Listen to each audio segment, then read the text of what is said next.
2017, the focus is on the all new styling, the LED headlight, the all aggressive headlight console, the tank extensions, the subframe, and the overall completely different looks with different mirrors, handlebars being blacked out. There's an LCD console, totally out of the 1290 Super Duke car. So you're basically getting a smaller version of the Super Duke.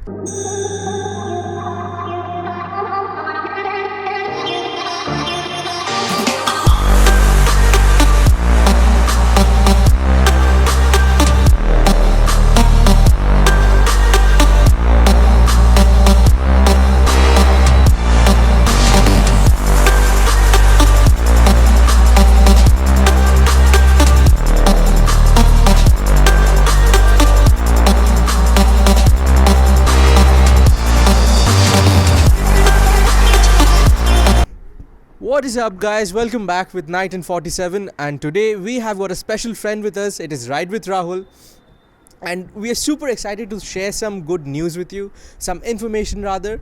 Our friend Max Tremor from Italy, he went to the EICM in the recent one, and he got super stoked after seeing the Duke 390 2017 version there, and so were we. I know most of you have already seen the 2017 version. It was from Ride with Rahul's production. It got around 100,000 views in just a matter of days. That's no joke at all. It definitely shows how important and how wonderful you guys have found that bike to be. So he has been an owner of the 2013, I believe. Yes. 2013 Duke 390 for the past 3 years. He has done like a lot of riding on it, and we thought, why not share his views about what he thinks about it, what are the points that he would like to see in the new bike and stuff like that. So, looking at the 2017 version, I'm excited about a lot of things, but let's start with the bad parts, because I've already talked about the good parts in my video and you guys were super excited about that.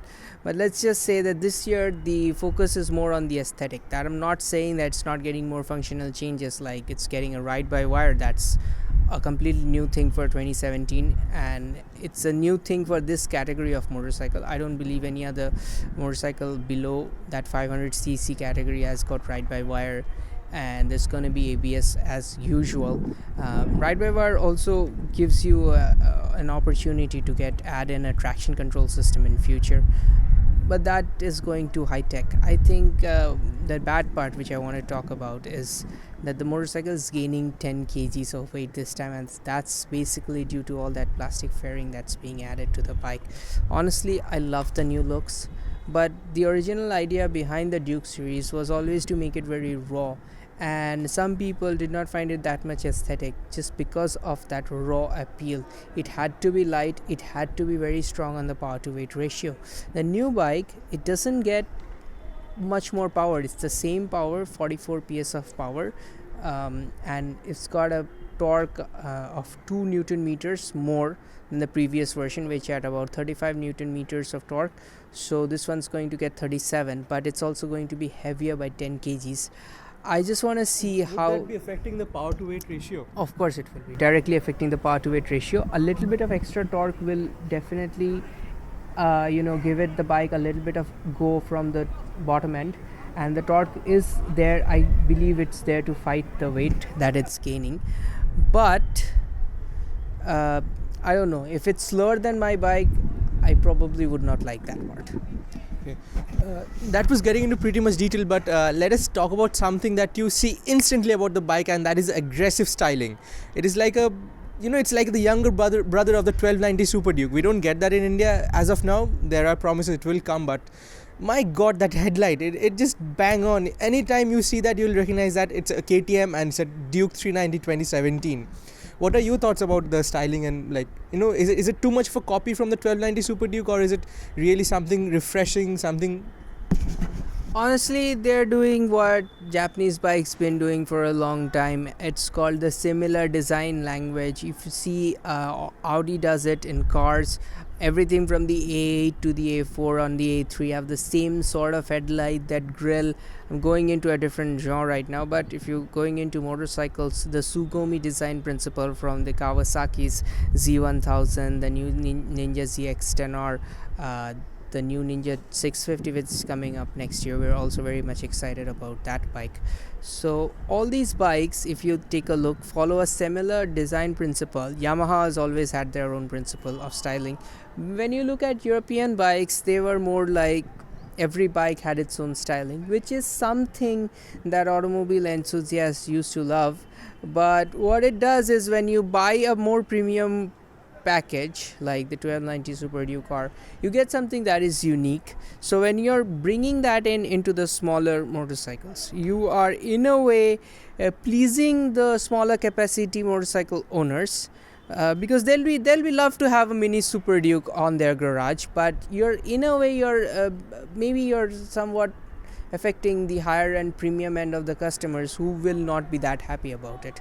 Trust me, that is how it works. A lot of big owners, Everyone wants to have their exclusive things like yes, not just everyone, specifically the guy who's paying maybe 15 lakhs for the yeah, so that guy deserves some sort of exclusivity. Now as a 390 owner, you would be happy to have that, but as the 1290 owner, in a way it's good because lot more 390s will be sold than the 1290 gets sold. If you see, it will probably sell as many units in a day of the 390 Duke as it sells in a month for the 1290, maybe even more. So in a way they're mass marketing it, but it does take away some of the exclusivity that 1290 had. What about the display? I mean, I heard you can connect your phone to it right now and everything is there. It's like one of those futuristic, those HUD displays that you get in airplanes. It's something like that. You're getting your phone calls, you're getting so much information. The revs, the speedo, the revs when they were throttling it, that looked so goddamn amazing. Well, I've got at first when we heard it was coming stock with the bike, but then I heard it's a power part. So the basic one will be an LCD screen, but you can replace it with that more informative HUD sort of display where you don't have to take your phone out to take calls. I've seen that even the person who's calling, the person's name and probably even a photograph will come up on your screen, so you know who is calling, you can answer. But the problem is, I don't know how they're gonna get the audio into your ears. So exactly my point, I am still not sure. Probably you need to have a Bluetooth earphone to do that, but otherwise how the hell are you gonna hear that inside I your guess helmet? it's not about the audio that they're trying to incorporate, but it's like, you don't need to stop the bike to see who's calling every time. You pick up the call when it's important, you don't when it's not. I guess it's something like but that. for the picking up part, I wish there was more detail given. I mean, anyways, they have invented something. I'm sure they've figured out something. So maybe some Bluetooth headphones can work, or maybe a directly wired connection to the console, but that will not look good. So maybe some Bluetooth thing should be there. What else is there is GPS. Now this is more important than picking up calls. We have to buy a separate phone mount and risk our expensive smartphones. This really has me interested because the phone will be in your pocket, but your GPS directions will be there on the console. It is much safer than what we currently have to do, look differently towards the left into the GPS, or maybe stop, take out the phone for the unfortunate ones who do not have a phone mount holder adapter in their bikes. Like for me, I ride an AS 150 daily, and the clip-on handlebars are so raised that you cannot install those GPS mounts. It's completely difficult for me. There is no possible way that I can do that. So each time I have to stop, I have to take my phone out and do it again. And the tank bag, I cannot use a tank bag as well because those are plastic covers. So this TFT screen that they're getting is definitely a welcome addition to the whole. Yeah, but you're not getting it in your budget, so it doesn't make much of a difference to you. Maybe you'll upgrade. Maybe I'll upgrade. This bolted on subframe that I was looking at, that looks really interesting. A completely redesigned seat for both pillion and the rider, and this bolted on subframe. It looked very interesting. Any thoughts? Like, would it make any difference as such with the present one? I think having that subframe, we already had that in the RC390. If you have taken a look, yeah, it is there in the RC390. If you take a look at the RC's frame, it was not a subframe, but it was that continuous frame which went below the second seat, and it is there in the Duke as well. If you don't know, it's a system right now. It's monolithic, and they have just stitched it up together So in the previous one, that is the version I'm talking about, 2015 version or 2013 version, whatever version you want to talk about. It's hidden by the plastic fairing. So in a way, right now they have just made it more naked in a way. But if you have ridden the previous Duke, you know it already handles razor sharp.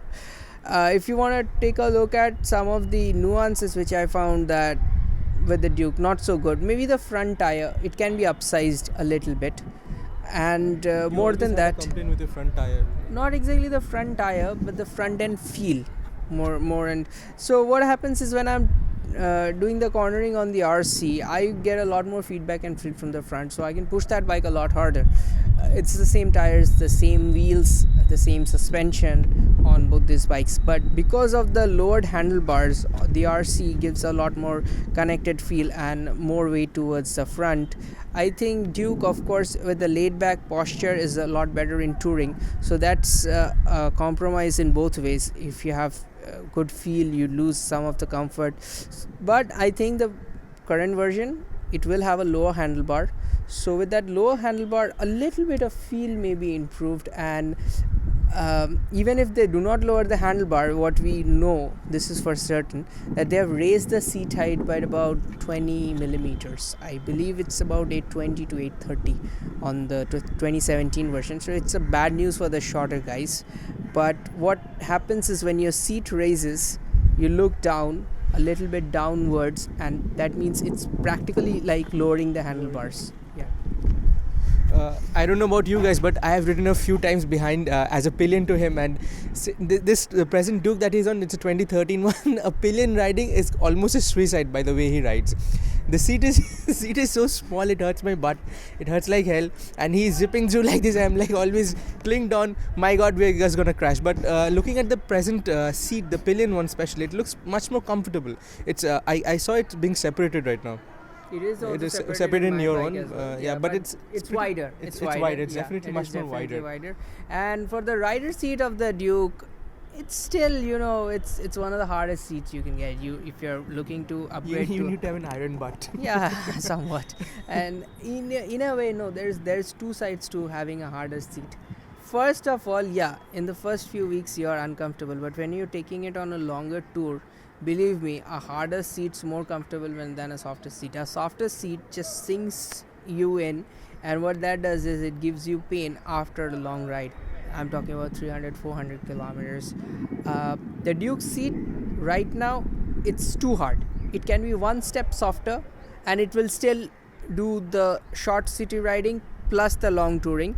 But if it goes 2 steps softer, then it will become very problematic in touring. So a lot of people actually prefer the hard seat, believe it or not. I'm more biased towards faired bikes, and we have been continuously seeing KTM being very biased towards the Duke. It is getting all the new design upgrades. It looks so much more dangier right now. Anyone would dig that.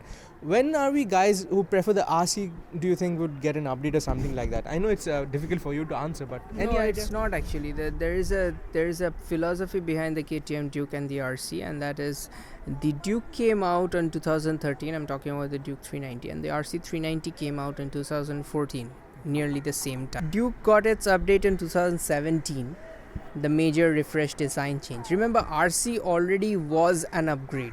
In a way, they took whatever was negative out of the Duke, some problems, and they fixed it, and they gave the RC an all new styling. If you are looking at the RC, it's still a new bodywork. They've given it new graphics, they've given it ride-by-wire, they've given it new sets of mirrors, and a lot of small tweakings they've done. But if you want to see a reworked RC, I think that's coming next year. Because if the Duke comes on 2017, then in the same way, the RC refresh version should come on 2018. Plus, they want to focus on the new Dukes, the 790 prototype, which is coming out on 2018, I believe. Can we expect an upgrade from you? Yeah, I'm trying to. I mean, of course, that is the bike I'm looking at, but I'm also looking at the RC version of the 790. I know it's not been showcased yet, but if the 790 prototype comes out on 2018, then we are more likely to get an RC version in 2019. Yeah, that was about it, guys, for this time. If you do like this interview thing that we just did, hit the like. It helps the channel as well, and share the video. Let the people know what we are thinking, what they are thinking. If they have got any questions, they can leave it down in the comment below. And what other better way to warm up your cold morning? It is not usually this cold, but talking about such erotic bikes is always a fun thing for us piston heads. Anyway, see you for the next time. Thank you for watching. This is Night. And this is Ride with Rahul.